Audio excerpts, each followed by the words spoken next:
ಈ ಒಂದ್ ನಿಮಿಷ ಇರಮ್ಮ. ಏನೋ ಗ್ರೀನ್ ಫ್ಲಾಗಾ ಅಂದ್ರೆ ಹಸಿರು ಬಾವುಟನ ಅಂದ್ರೆ ಏನ್ ನಿಂಗೀಗ ರೈಲ್ವೆ ಡಿಪಾರ್ಟ್ಮೆಂಟ್ ಇರೋನ್ ಬೇಕಾ?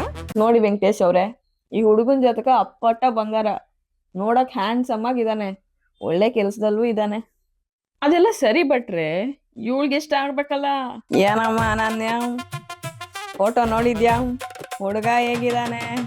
ನೋಡ್ದೆ ಬಟ್ರೆ, but he's not a vibe.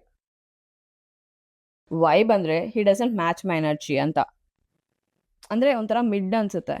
ನಂಗೆ ಸಿಚುವೇಶನ್ಶಿಪ್ ಬೇಡ, ಒಂಥರ ಗ್ರೀನ್ ಫ್ಲಾಗ್ ಇರೋ ಹುಡುಗ ಬೇಕು ನಂಗೆ. ಈ ಒಂದ್ ನಿಮಿಷ ಇರಮ್ಮ. ಏನೋ ಗ್ರೀನ್ ಫ್ಲಾಗಾ ಅಂದ್ರೆ ಹಸಿರು ಬಾವುಟನ ಅಂದ್ರೆ ಏನ್ ನಿಂಗೀಗ ರೈಲ್ವೆ ಡಿಪಾರ್ಟ್ಮೆಂಟ್ ಇರೋನ್ ಬೇಕಾ? ನೋ ಬಟ್ರೆ, ಗ್ರೀನ್ ಫ್ಲಾಗ್ ಅಂದ್ರೆ ಒಳ್ಳೆ ಹುಡುಗ ಅಂತ ಅರ್ಥ.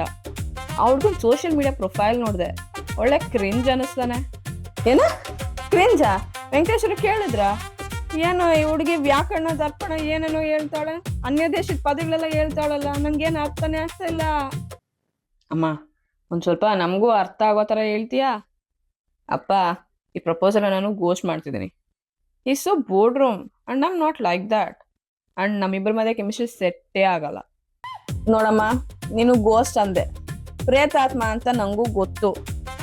ನಮ್ ಕಡೆ ಇದನ್ನೆಲ್ಲ ವೈರಾಗ್ಯ ಅಂತಾರೆ. ಹುಡುಗನ್ ಬೇಡ ಅನ್ನೋದಕ್ಕೆ ಇಷ್ಟೆಲ್ಲ ಇಂಗ್ಲಿಷ್ ಬೇಕೆ? ಬಟ್ರೆ, ನೀವು ಒಂದ್ ಸ್ವಲ್ಪ ಕೂಲ್ ಆಗಿರಿ. ನೀವು ತರೋ ಪ್ರಪೋಸಲ್ಸ್ ಎಲ್ಲ ಒಂದ್ ಸ್ವಲ್ಪ ಬೇಸಿಕ್ ಇದ್ದಂಗೆ. ನಂಗೆ ಸ್ಥಿತಪ್ರಜ್ಞೆ ತರ ಇರೋ ಹುಡುಗ ಬೇಕು, ವಿತ್ ಸಮ್ ಮಾಡರ್ನ್ ಲುಕ್ಸಾ. ಏನ ಸ್ಥಿತಪ್ರಜ್ಞೆನಾ? ಏನಮ್ಮ ನಿನ್ ಬಾಯಲ್ಲಿ ಒಳ್ಳೆ ಕನ್ನಡ ಪದ ಬಂತಲ್ಲ. ನೋಡಿ ವೆಂಕಟೇಶ್ ಅವ್ರೆ, ನಿಮ್ ಹುಡುಗಿಗೆ ಒಳ್ಳೆ ಸಂಬಂಧ ಹುಡುಕ್ತೀನಿ. ಆ ಹುಡುಗ ಇನ್ಫೋಸಿಸ್ ಅಲ್ಲಿ ಕೋಡಿಂಗ್ ಮಾಡ್ತಾನೆ, ವೀಕೆಂಡ್ ಅಲ್ಲಿ ಟ್ರೆಕ್ಕಿಂಗ್ ಹೋಗ್ತಾನೆ, ನಿನ್ ಲೈಫ್ ಒಳ್ಳೆ ಅಪ್ಡೇಟ್ ತರ್ತಾನೆ. ಓ ಮೈ ಗಾಡ್ ಬಟ್ರೆ, this is at least a vibe. ಸರಿ, ಇವಾಗ ಈ ಜಾತಕನ ಡಿಲೀಟ್ ಮಾಡ್ಲಾ ಇಲ್ಲ ಪೆಂಡಿಂಗ್ ಅಲ್ಲಿ ಇಡ್ಲೆ? ಇದನ್ನ ಸ್ಪ್ಯಾಮ್ಗೆ ಹಾಕಿ ನಾಳೆಯಿಂದ ಹೊಸ ಲೈನಪ್ನ ತಗೊಬನ್ನಿ. ಬರೋವಾಗ ಒಳ್ಳೆ ಡಿಕ್ಷನರಿ ತಗೋ ಬರ್ತೀನಿ. ಇವಳ ಜೊತೆ ಮಾತಾಡ್ಬೇಕು ಅಂದ್ರೆ ಗೂಗಲ್ ಟ್ರಾನ್ಸ್ಲೇಟರ್ ಇರ್ಬೇಕು.